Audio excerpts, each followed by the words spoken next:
퀴즈도 좋은 대학 못 갔는데 내 등록금까지 내가 왜 내냐?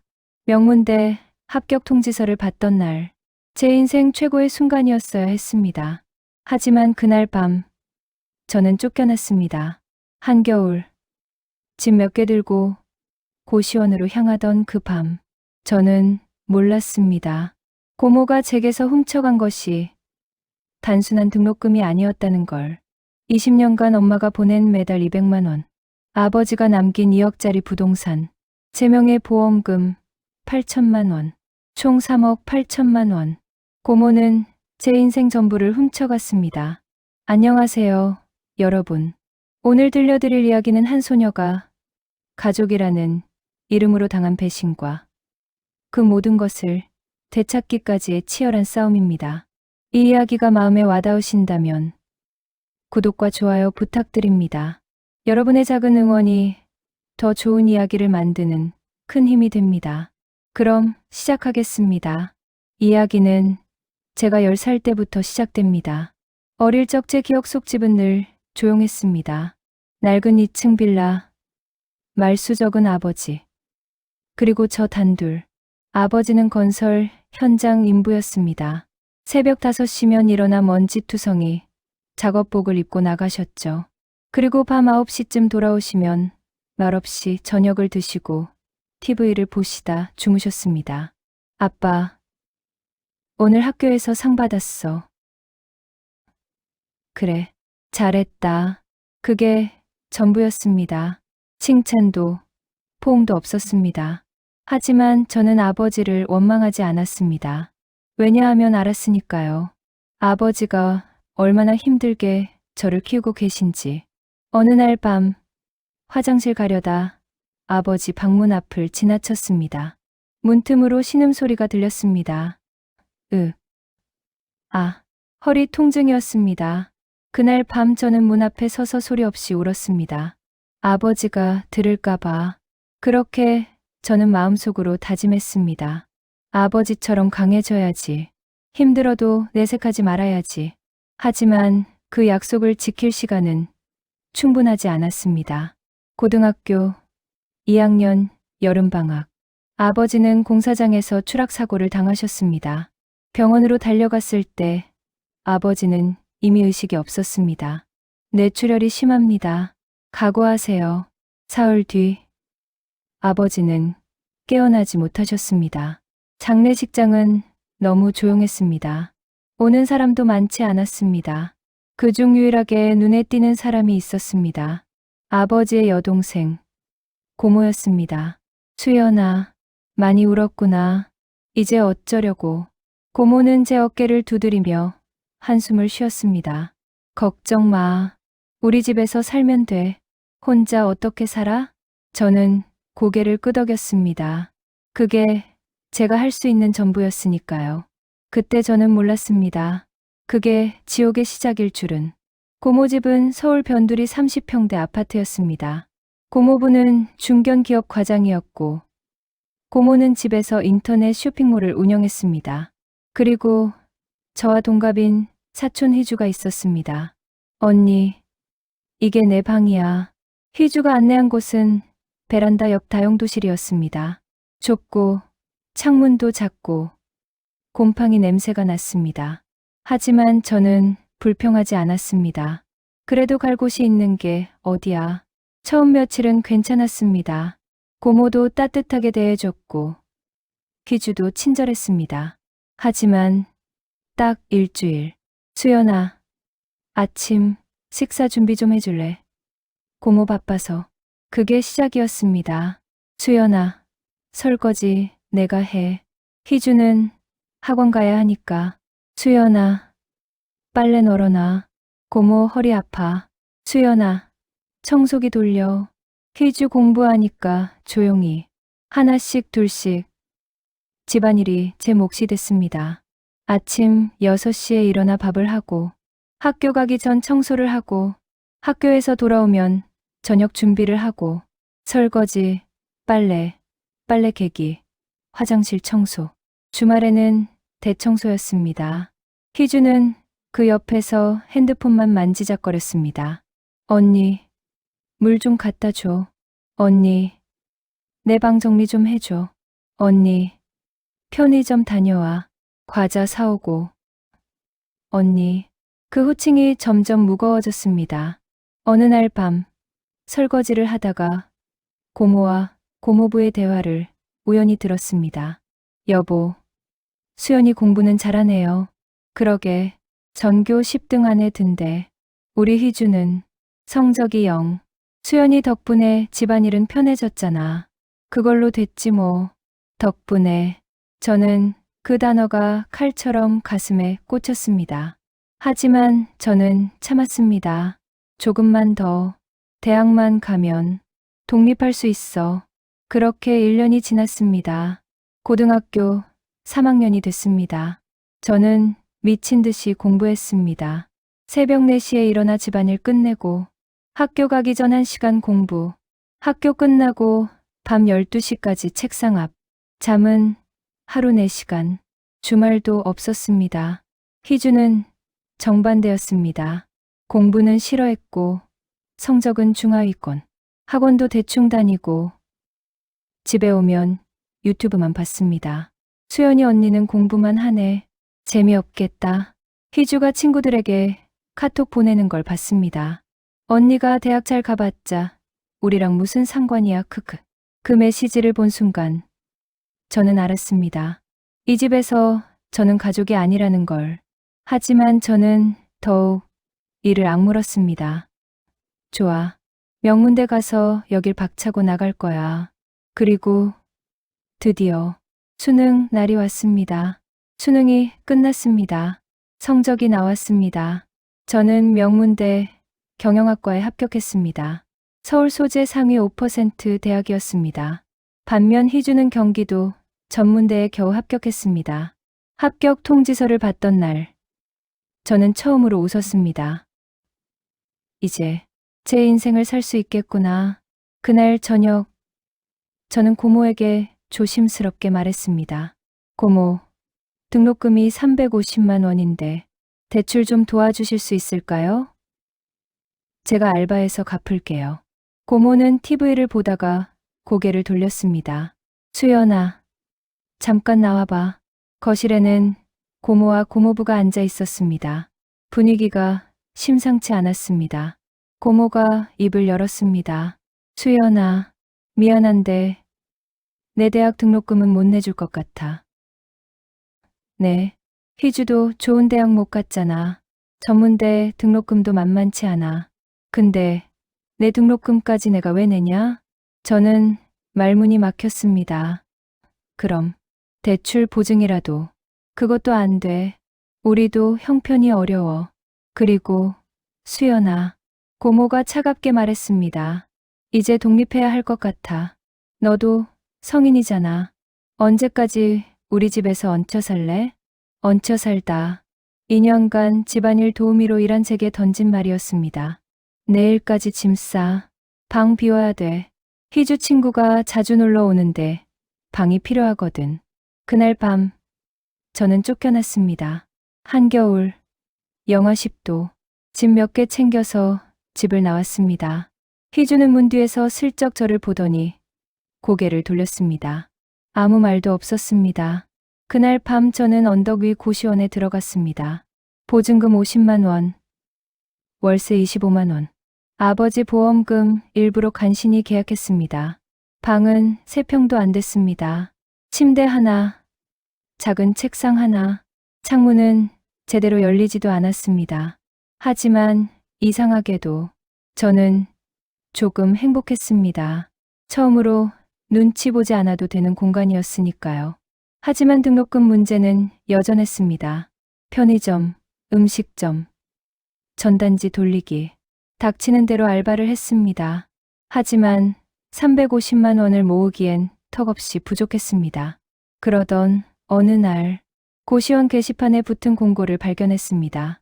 간병인 급구, 조건 24시간 상주 가능한 여성, 급여 월 400만 원 계약금, 1000만 원 선지급, 숙식 제공, 기간 6개월 이상, 400만 원, 계약금 1000만 원.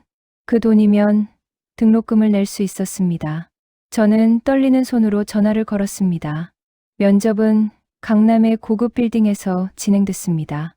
면접관은 50대 중반의 단정한 여성이었습니다. 간병, 경험은 없습니다. 하지만 최선을 다하겠습니다. 밤샘 근무 가능한가요? 2시간마다 깨워야 합니다. 네, 가능합니다.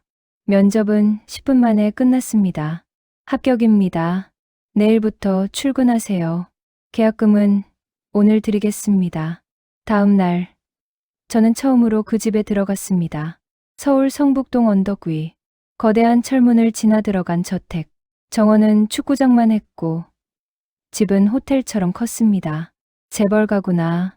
안내를 받아 들어간 커다란 방에 환자분이 누워있는 침대가 보였습니다. 커튼이 쳐진 어두운 방에 병상이 하나 있었습니다. 그리고 그 위에 누워 계신 70대 노인. 회장님이십니다. 뇌졸중으로 쓰러지신 지 1년 됐어요. 의식은 없으세요. 담당 간호사가 설명했습니다.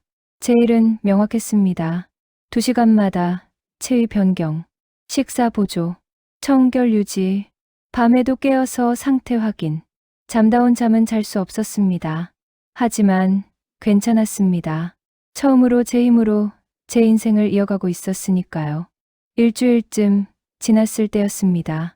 저녁 7시쯤 회장님 방문이 열렸습니다. 샤넬 정장 차림의 우아한 여성이 들어왔습니다. 50대 후반으로 보였습니다. 단정한 헤어스타일, 차분한 눈빛, 온몸에서 고급스러운 분위기가 흘렀습니다.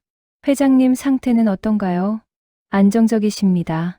저는 공손하게 대답했습니다. 그 여자가 저를 바라봤습니다. 그리고 갑자기 얼어붙었습니다. 너. 여자의 눈빛이 심하게 흔들렸습니다. 이름이 뭐니? 강수연입니다. 그 순간 여자의 얼굴이 창백해졌습니다. 그리고 눈물이 주르르 흘러내렸습니다. 수연아, 내가 내 수연이가 맞니? 네, 엄마다. 미안하다. 엄마야, 엄마. 20년 전 아버지와 헤어진 뒤 소식이 끊겼던 그 사람. 아버지는 단 한 번도 엄마 이야기를 하지 않으셨습니다. 그리고 저도 묻지 않았습니다. 하지만 지금 그 엄마가 제 앞에 무너지고 있었습니다. 그날 밤 엄마는 모든 걸 말해줬습니다. 20살의 사랑에 빠진 아버지. 하지만 재벌가와 노동자의 사랑은 허락되지 않았습니다. 엄마는 집을 나와 아버지와 결혼했습니다. 그리고 저를 낳았습니다. 하지만 행복은 2년밖에 지속되지 못했습니다. 아버지가 사업을 정리하겠다고 하셨어. 돌아오지 않으면 결국 엄마는 돌아갔습니다. 저를 두고 너의 아버지는 법적으로 내가 너를 데려갈 수 없게 막았어. 양육권 소송에서 졌어. 엄마는 흐느꼈습니다. 하지만 포기하지 않았어. 매달 돈을 보냈어. 내 아버지 계좌로. 얼마를? 매달 200만 원씩. 20년간. 저는 숨이 멎는 것 같았습니다. 200만 원 12개월. 20년 4억 8천만 원. 그리고 내가 고등학교 들어갈 때 대학 등록금으로 5천만 원을 따로 보냈어. 내 아버지한테 총 5억 3천만 원. 하지만 아버지한테서 그런 돈. 그래, 나도 이상했어. 그래서 내 아버지가 돌아가시고 나서 찾아갔어. 너를 데려오려고. 엄마의 목소리가 떨렸습니다. 그런데 내 고모가 말했어. 뭐라고요? 수연이는 우리가 키운다. 당신은 이미 포기한 엄마잖아. 법적으로 양육권도 없으면서 무슨 권리로 데려가려고 해? 돈이나 계속되라고. 저는 주먹을 쥐었습니다. 그래서 더 보냈어. 매달 200만 원을 내 고모 계좌로. 그리고 내 대학 등록금 5천만 원도 고모한테 보냈어. 엄마가 통장 사본을 꺼냈습니다. 2005년 3월부터 2025년 1월까지 매달 200만 원씩 빠짐없이 송금된 기록. 그리고 2022년 3월 5천만 원 일시불 송금. 하지만 너는 그 돈을 받지 못했구나. 엄마는 울먹였습니다. 고모가 연락도 끊었어. 수연이 잘 지내니까 신경 쓰지 마라. 괜히 연락하면 애만 혼란스러워한다고. 나는 내가 잘 지내고 있는 줄 알았어. 미안해. 정말 미안해. 저는 그제야 모든 퍼즐이 맞춰지는 걸 느꼈습니다. 고모가 저를 집에 들인 이유, 돈 때문이었습니다. 엄마에게 받은 양육비 4억 8천, 대학 등록금 5천만 원, 합계 5억 3천만 원. 그런데 엄마가 또 말했습니다. 그리고 수연아, 내 아버지 명의 부동산도 있었어. 네, 내 아버지가 젊었을 때 산 빌라, 서울 변두리에 당시 5천만 원 주고 샀는데 지금은 2억 정도 해. 그게 어디 있는데요? 내 고모가 관리한다며 명예 이전했어. 아버지 돌아가시고 3개월 뒤에 엄마가 등기부등본을 보여줬습니다. 아버지 명에서 고모 명의로. 그리고 1년 뒤 매각 2억 1천만 원에 그 돈으로 고모네 아파트 샀더라.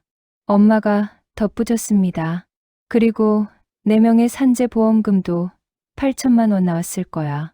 유족, 급여로 8천만 원. 저는 계산했습니다. 엄마가 보낸 돈 5억 3천만 원. 아버지 부동산 2억 1천만 원.